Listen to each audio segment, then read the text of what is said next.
Assalamualaikum warahmatullahi wabarakatuh.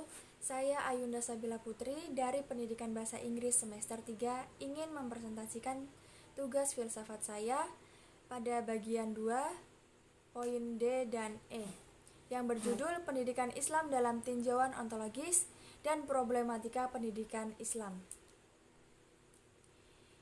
Yang pertama, pendidikan Islam dalam tinjauan ontologis. Menghadapi problem yang kompleks ini menuntut pendidikan Islam agar membangun sinergi dengan disiplin lain. Salah satunya adalah filsafat.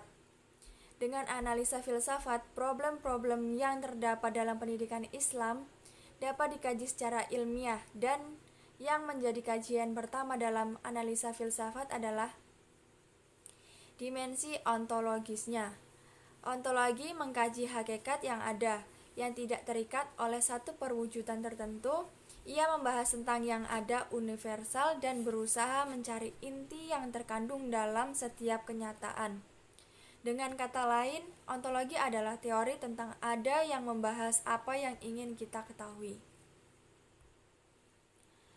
Pendidikan Islam dalam tinjauan ontologis adalah proses, bukan aktivitas spontan yang sekali jadi sebagai sebuah proses. Maka hakikat pendidikan adalah rangkaian aktivitas terprogram, terarah, dan berkesinambungan. Ada berbagai komponen yang berfungsi sebagai penopang terlaksananya aktivitas pendidikan secara efektif dan efisien.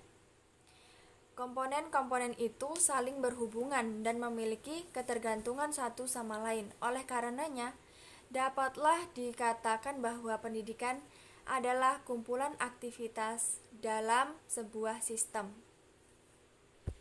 Sebagai sebuah sistem pendidikan tidak dapat dilepaskan dari kerangka filosofis yang mengkaji tentang masalah pendidikan. Kerangka filosofis yang berbentuk gagasan ini kemudian menjadi landasan dasar dan penunjuk arah bagaimana konstruksi sistem tersebut dibentuk. Dalam ranah filosofis, hal ini dapat dilihat dari 3 aspek, yaitu ontologi, epistemologi, dan aksiologi. Kajian ontologi mengacu pada hakikat yang dikaji. Epistemologi berhubungan dengan prosesnya yang meliputi sumber-sumber karakteristik, sifat, dan kebenarannya. Sementara aksiologi berkaitan dengan nilai gunanya. Perspektif filosofis ini dapat memperkaya horizon kita dalam menandang pendidikan Islam. Artinya kita akan menyadari bahwa pendidikan Islam tidak hanya dengan persoalan fikih, tetapi juga mencakup segala cabang-cabang pengetahuan yang diajarkan dari sudut pandang lain dalam Islam. Dan yang menjadi perhatian dalam tulisan ini adalah pendidikan Islam dalam tinjauan ontologis. Yang kedua, kompleksitas problem pendidikan. Pendidikan Islam juga dihadapkan dan terperangkap pada persoalan yang sama. Bahkan apabila diamati dan kemudian disimpulkan, pendidikan Islam terkandung dalam kemunduran, keterbelakangan, ketidakberdayaan.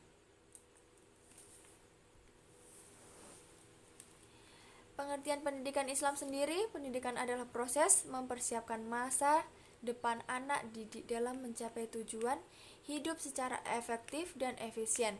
Sedangkan pendidikan Islam menurut para tokoh ialah sebagai berikut. Pertama, menurut Ahmad mendefinisikan pendidikan Islam adalah segala usaha untuk memelihara fitrah manusia serta sumber daya insani yang ada padanya menuju terbentuknya manusia seutuhnya atau insan kami yang sesuai dengan norma Islam. Kedua, menurut Syekh Mustafa Al-Wilyani, Memaknai pendidikan adalah menanamkan akhlak mulia dalam jiwa murid serta menyiraminya dengan petunjuk dan nasihat sehingga menjadi kecenderungan jiwa yang membuahkan keutamaan, kebaikan serta cinta belajar yang berguna bagi tanah air.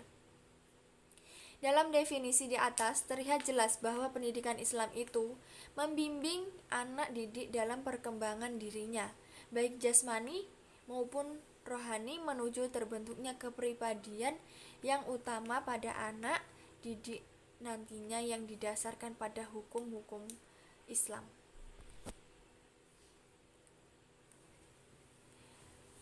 Problematika pendidikan Islam itu pokok-pokok permasalahan pendidikan Islam. Yang pertama, kualitas, yang kedua relevansi, yang ketiga etisme, dan yang keempat manajemen.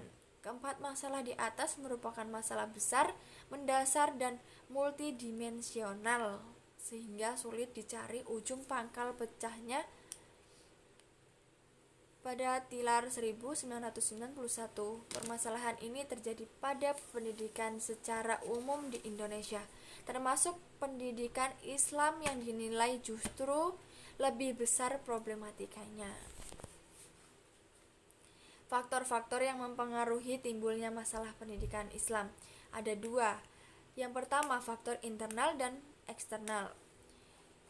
Faktor internal yaitu kompensasi dan kepemimpinan. Faktor eksternalnya paradigma birokrasi dan adanya diskriminasi. Faktor eksternal, adanya perlakuan diskriminatif pemerintah terhadap pendidikan Islam. Pemerintah selama ini cenderung menganggap dan memperlakukan pendidikan Islam sebagai anak tiri, khususnya soal dana dan persoalan lain. Katakan saja alokasi dana yang diberikan pemerintah sangat jauh perbedaannya dengan pendidikan yang berada di lingkungan Diknas. Maka terlepas itu semua, apakah itu urusan Depak atau Diknas, mestinya alokasi anggaran negara pada pendidikan Islam tidak terjadi kesenjangan. Toh pendidikan Islam juga bermisi untuk mencerdaskan bangsa, sebagaimana juga misi yang diemban oleh pendidikan umum. Faktor internalnya meliputi manajemen pendidikan Islam yang pada umumnya belum mampu menyelenggarakan pembelajaran dan pengelolaan pendidikan yang efektif dan berkualitas. Hal ini tercermin dari kalah bersaing dengan sekolah-sekolah yang berada di bawah pembinaan Departemen Pendidikan Nasional atau Diknas yang umumnya dikelola secara modern. Nah, sekian presentasi tugas filsafat saya. Jika ada yang bertanya, silahkan. Wassalamualaikum warahmatullahi wabarakatuh.